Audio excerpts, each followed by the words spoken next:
aquí. Con esto en la cabeza, cuéntame qué es lo que habéis hecho vosotros. Sí, bueno, nosotros hemos desarrollado una técnica que permite detectar lo que se considera una de las alteraciones eh, iniciales y más relevantes desde el punto de vista de la enfermedad de Alzheimer, que es la formación de unas proteínas que nosotros tenemos, que todos tenemos en el cuerpo, pero que en el proceso de la enfermedad estas proteínas se agregan, forman agregados grandes que se depositan en el cerebro. Ahora, antes que estas proteínas se agreguen en agregados grandes y se depositen en el cerebro, se forman agregados pequeñitos que andan circulando en el cerebro y en los líquidos biológicos.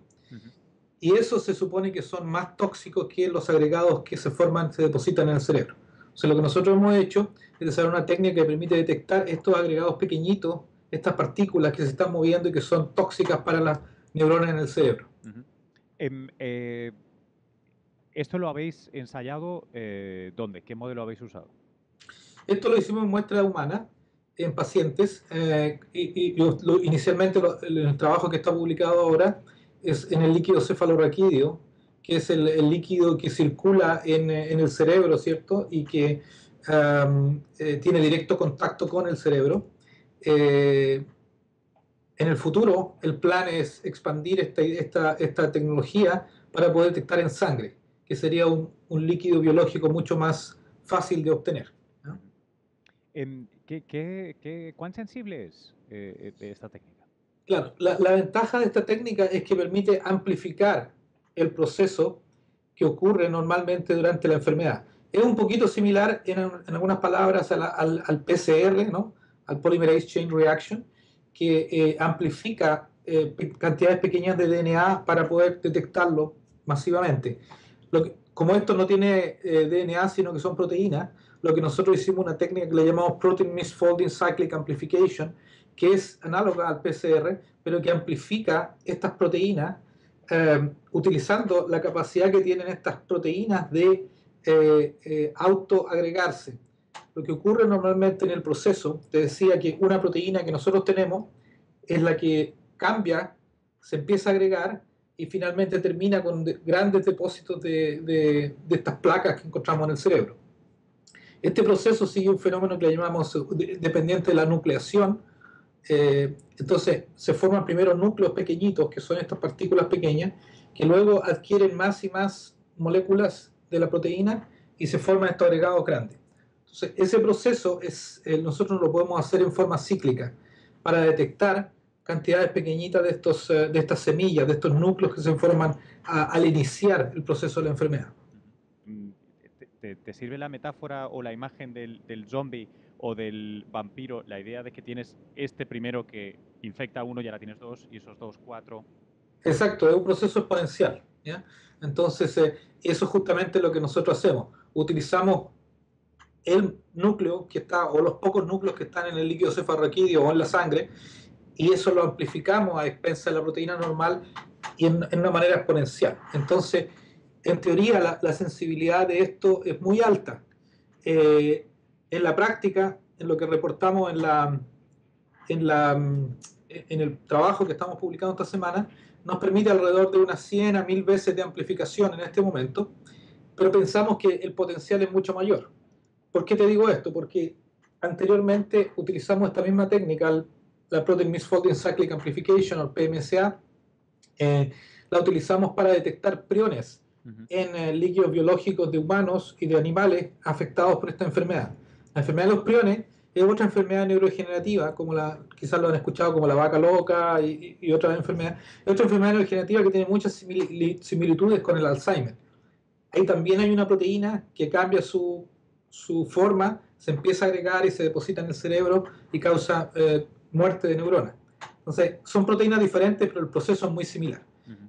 Cuando inicialmente reportamos esta técnica para los priones, teníamos también un nivel de sensibilidad 100 veces de amplificación, pero después con más trabajo y con más optimización pudimos llegar a amplificar a partir del equivalente de una molécula. Si teníamos una molécula mal plegada, lo podíamos amplificar al punto de poder detectar. Entonces, la sensibilidad puede ser altísima, equivalente a lo que sería el PCR. Ujú. Oye, y ahora, imaginemos que tenemos esta técnica que es viable en cuanto a que es suficientemente sensible y confiable. Y desde un punto de vista del paciente o del hipotético paciente, eh, ¿para qué nos serviría? Porque podríamos hacer un screening, o sea, saber antes la gente que está en riesgo o no está en riesgo, pero en este caso, en ningún caso es terapéutico. Estamos hablando de poder detectar que por ahora no se puede y eso es muy grave. Exacto. A mí creo que uno de los principales problemas que tenemos en el Alzheimer son dos principales problemas. Uno, que no tenemos no hay una terapia eficiente, ¿cierto? Que funcione y que realmente pare el proceso de la enfermedad, ¿ya? Y otro es que no tenemos una manera de diagnóstico temprano. Yo creo que las dos están juntas realmente. O sea, muchas personas, incluyéndome en el campo, muchos investigadores, pensamos que la razón por las cuales las terapias que se han intentado en los últimos años han fracasado es porque no hay una manera de detectar la enfermedad temprano. O sea, ¿qué pasa? Que uno detecta ahora la enfermedad cuando los pacientes tienen los síntomas, la pérdida de memoria, dificultad en el razonamiento, etcétera. Se van al médico y el médico les dice: usted tiene Alzheimer. Pero eso, desde el punto de vista de la enfermedad, es bastante tarde. El cerebro ya está bastante dañado. Y como sabes, el cerebro no es un tejido que tiene una capacidad muy alta de regeneración, sobre todo en personas ancianas, ¿no? En personas adultas. Entonces, quizás el gran problema por el cual no hay una terapia eficiente es porque no tenemos un método de detección temprano. Si tuviéramos un método de detección temprano, quizás muchas de las terapias que han fracasado en pacientes sintomáticos podrían ser eficientes en personas que se pudieran detectar al comienzo de la enfermedad o incluso antes de que se presente cualquier síntoma clínico de la enfermedad. ¿Cómo seguís? ¿Cómo sigue el trabajo? Bueno, lo que estamos haciendo ahora, fundamentalmente, nosotros pensamos que si esto se puede usar en forma más masiva, realmente necesitamos utilizarlo especialmente en personas que no tienen los síntomas de la enfermedad todavía, le llamamos preclínico. Realmente necesitamos poder utilizar líquidos biológicos de más fácil acceso, ¿ya? Obtener líquido cefalorraquídeo requiere digamos una intervención en que se obtiene el líquido cefalorraquídeo de la columna vertebral, y eso es bastante doloroso o incómodo para las personas. Entonces, lo que queremos es trasladarlo a utilizar otros líquidos biológicos de más fácil acceso. Y el objetivo es sangre, también podría ser orina, pero al menos sangre. Y cuando pudiéramos, no hay garantía de que este método funcione en sangre. Sangre es mucho más complicada de lo que es el líquido cefalorraquídeo. Y por otro lado, nadie ha demostrado que estas partículas están circulando en sangre. Pero si están y podemos solucionar los problemas prácticos, ese sería nuestro objetivo. Entonces, a eso estamos apuntando, a llevar a detección en sangre. Ok. Te quiero pedir tu opinión, porque yo no soy capaz de compararlo con el trabajo que te mencionaba de Fedorov de la semana pasada. Entiendo que vuestra molécula o moléculas de estudio en este caso son distintas, pero ¿cómo me lo ¿Te refieres al explicarías? trabajo de los fosfolípidos, verdad? Sí, señor. Ok.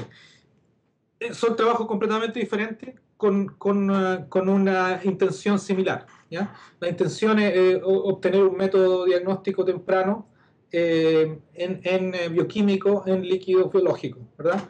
Ellos ya están en sangre, lo cual es bastante una ventaja sobre nosotros, ¿verdad? Eh, la diferencia es que ellos utilizaron un estudio sistemático para mirar cómo unas moléculas que se llaman fosfolípidos, ¿ya? Que no son proteínas, son lípidos, cambian en los pacientes con Alzheimer. Entonces hicieron un estudio así como muchos pacientes que tenían Alzheimer y lo compararon con pacientes que no tenían, que eran normales, y vieron que ciertas moléculas, ciertos de estos fosfolípidos estaban cambiados, aumentados o disminuidos. Entonces, después utilizaron eso como usando medición de varios de estos lípidos. Ellos proponen que se puede medir el desarrollo de la enfermedad de Alzheimer incluso en forma preclínica. O sea, es un trabajo muy, muy interesante, completamente diferente del de nuestro. Nosotros estamos enfocándonos en lo que es la proteína que cambia y que es probablemente la responsable de la enfermedad de Alzheimer. Desde ese punto de vista es más directo, de que ya está mostrado de que esta es la proteína que es fundamental en la enfermedad de Alzheimer. Pero si el otro método funciona también, fantástico. O sea, son dos. Y en realidad lo que necesitamos es más de un método, porque podría ser, necesitamos confirmar uno con otro, etcétera. Entonces me parece fantástico que ellos puedan seguir avanzando en su investigación. Qué bien. Oye, pues Claudio, muchísimas gracias por tu tiempo. Ha sido genial. Bueno, fantástico.